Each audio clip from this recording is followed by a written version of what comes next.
you realize, Vicomte, that your letter is extremely insolent and that I ought to be angry with you? But it shows me you have lost your head, and since I am a generous and compassionate friend, I forget my own injury to concern myself with your danger. You possess Madame de Tourvel. What a ridiculous caprice! As usual, you want only what seems impossible to obtain. And what sort of woman is she? Regular features, if you like, but a complete lack of expression, and always ridiculously dressed with her bodice up to her chin.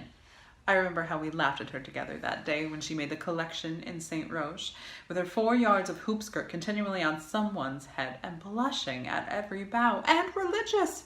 Who would have said then that you would desire such a woman? If I did not know you, I might even say it was love, not reason, that guided you. And it is for this fair object that you refuse to obey me. At the moment, I really am tempted to withdraw my confidence from you. I could never confess my secrets to Madame de Tourvel's lover. You are to know that the Volanges girl has already turned one head. Young D'Antony is madly in love with her. They sing duets together, and I feel sure she would gladly be in unison. But D'Antony is a mere child who will never get the job done. In any event, it will be much less amusing than you could have made it. It puts me out of humor, and I worry I shall quarrel with Belleroche when he arrives. This despite a truly hedonistic evening I have planned for him. See what you were the cause of. I lay it on your conscience. Goodbye. Recommend me to Madame de Tourvel's prayers.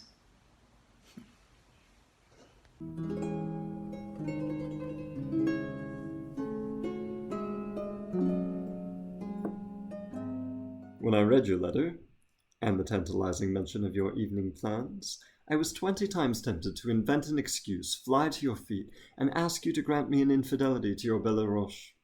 Do you know you have made me jealous of him? Come, my fair friend, either take me back or at least take someone else as well. Do not let an exclusive caprice betray our inviolable friendship. I say this, mind you, even though my closest friend attacks me through the object of my affection. Madame de Tourvel needs only to be herself, and she is adorable. You censor her for dressing badly, and I agree with you. Whatever hides her body does her injustice. Her face, you say, lacks expression. What should it express when nothing speaks to her heart?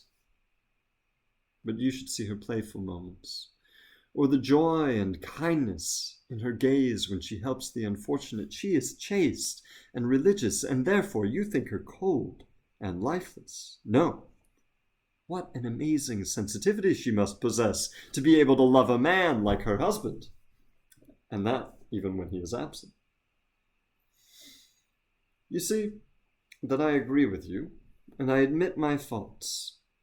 Indeed, if to be in love is not to be able to live without possessing the person one desires, to sacrifice to her one's time, one's pleasures, one's life, then I really am in love. I thought my heart had withered up and left nothing but my senses, but when I am near Madame de Tourvel, I do not need to enjoy her to be happy. Yet, I feel I can hope for success. Yesterday on her walk, the 3 of us came upon a ditch which had to be crossed, and in helping her, I was able to clasp this modest woman in my arms.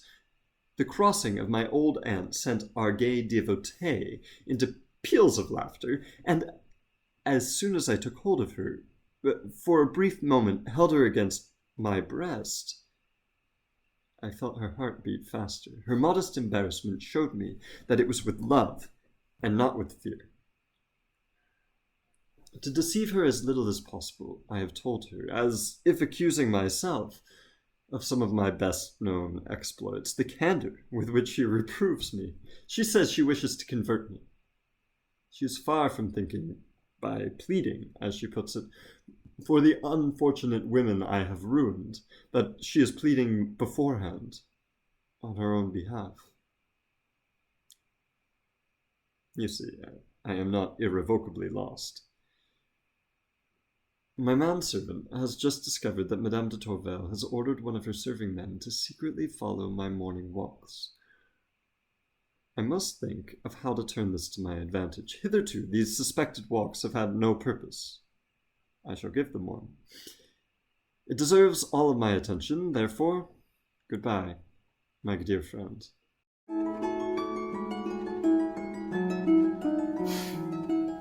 If I have told you nothing about my marriage, the reason is that I know no more about it than I did the first day. I spent a good deal of time working at my singing and my harp. The Chevalier d'Ancenis, the man with whom I sang at Madame Merteuil's house, is kind enough to come here every day and to sing with me for hours on end. He is extremely agreeable. He sings like an angel, and he composes the most elegant airs to which he writes the words. It seems to me that if you were married, his wife would be very happy. He never seems to be paying one a compliment, and yet everything he says is flattering. He corrects me continually, but so kindly that it's impossible not to feel grateful for him. Oh, and in addition, he's very unselfish. Yesterday, he was invited to an important concert, and yet he preferred to stay the whole evening here. Oh, he is the only one who bothers to speak to me. He and Madame Merteuil. I think they're the two people that I like best. I must be sure to have my hair well done today.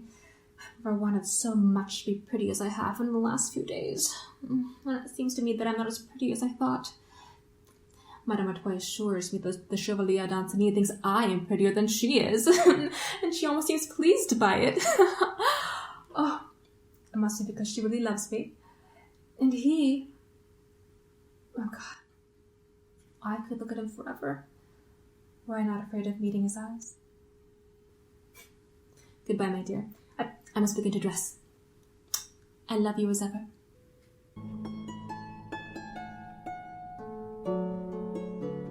I must admit, I never expected to find the name Valmont in your letters. What can there be in common between you and him? You do not know this man. His amiability only makes him more dangerous. He has never, since his earliest youth, taken one step or said one word that did not have a purpose, and he has never had a purpose that was not wicked or criminal. If he were merely carried away by impetuous passions or the errors of his age, I could be lenient and hope for him to improve, but no. Valmont's conduct is the result of his principles, and in order to be wicked and cruel without danger, he chose women for his victims. I will not stop to count those he has seduced, but how many has he not ruined? The Marquise de Merteuil is the single exception to this general rule. She alone was able to resist him and to restrain his wickedness. At all events, my dear, I am authorized by my age, my experience, and above all by my friendship, to warn you that if it is known that Valmont has spent time alone with you, your reputation will be in his hands. I advise you to persuade his aunt not to detain him any longer, and if he persists in remaining, I think you ought to leave. Goodbye, my dear. My daughter's marriage is postponed for a little while. The Comte de Chercourt, whom we were expecting every day, writes to me that his regiment has been ordered for Corsica till winter, at least. It is vexatious. But still it lets me hope that we shall have the pleasure of seeing you at the wedding.